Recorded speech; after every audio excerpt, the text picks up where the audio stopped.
Os brasileiros sonham em montar o próprio negócio, uma disposição que aumentou com a crise econômica dos últimos anos. Natália é formada em moda e vende bolsas e acessórios veganos. O desejo de empreender surgiu ainda na faculdade, mas esbarrou nas dificuldades enfrentadas no começo. Acho que a palavra é paciência. Se você tem um objetivo final e você trabalha com metas, é assim que você tem que medir o crescimento e não se está exatamente do jeito que você quer, na hora que você quer, né? Hoje ela mantém uma loja física e outra virtual. A produção é terceirizada e gera 18 empregos nesta fábrica, na zona leste de São Paulo, que atende outros microempresários como Natália. A gente prefere diversificar, atender todo mundo com uma quantidade menor do que, sabe, focar em empresas grandes e que eu acho que assim a gente dá chance para todo mundo realizar o sonho, né? Burocracia, falta de capital para investir, de informações sobre o mercado, insegurança. São muitos os desafios enfrentados por quem quer empreender no país. Ainda assim, 8 em cada 10 brasileiros gostariam de ser donos do próprio negócio. É o que aponta uma pesquisa sobre empreendedorismo, que ouviu 23 mil pessoas em 24 países. Enquanto no mundo a principal motivação é seguir uma paixão, as motivações dos brasileiros entrevistados são um horário mais flexível, ser seu próprio chefe e o potencial de aumentar os ganhos. No entanto, apenas 1 em cada 5 brasileiros está dando os primeiros passos neste sentido.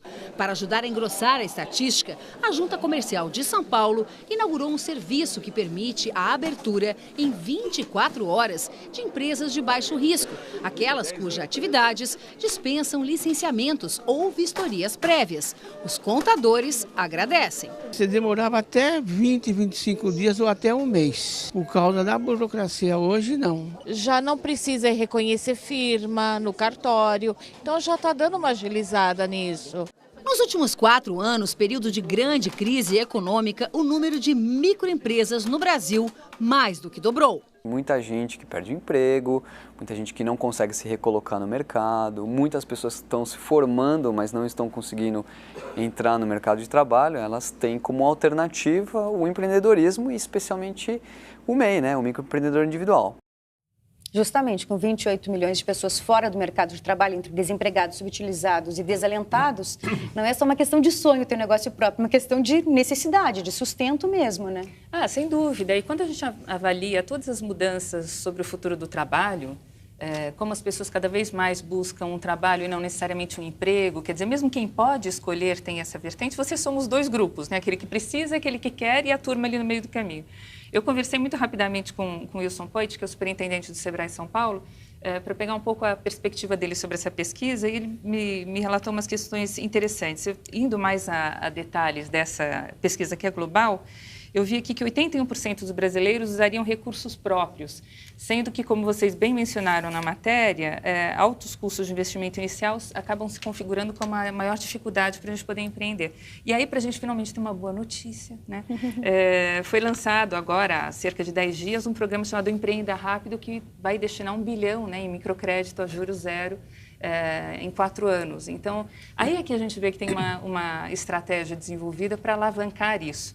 Porque eu fico muito preocupada quando a gente vê que 80% dos brasileiros acham que nunca teriam a oportunidade de seguir esse sonho de ter um empreendimento. Então, a gente realmente tem que combater as causas, né, em vez de ficar só se lamentando. Aí, essa iniciativa entre o Sebrae e o Governo do Estado me deixa muito alentada. A Jornal da Cultura fez uma matéria bem interessante sobre essa iniciativa. Alô, Bauer.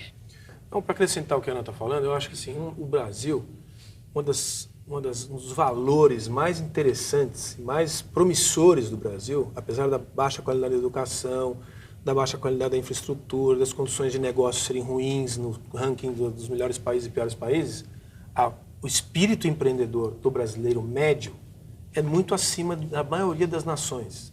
E isso vale ouro, isso é um diamante que a sociedade desenvolveu, sabe-se lá por quê, porque tem que fazer um estudo sociológico, antropológico, para saber por que o brasileiro tem essa vontade e ele realmente empreende.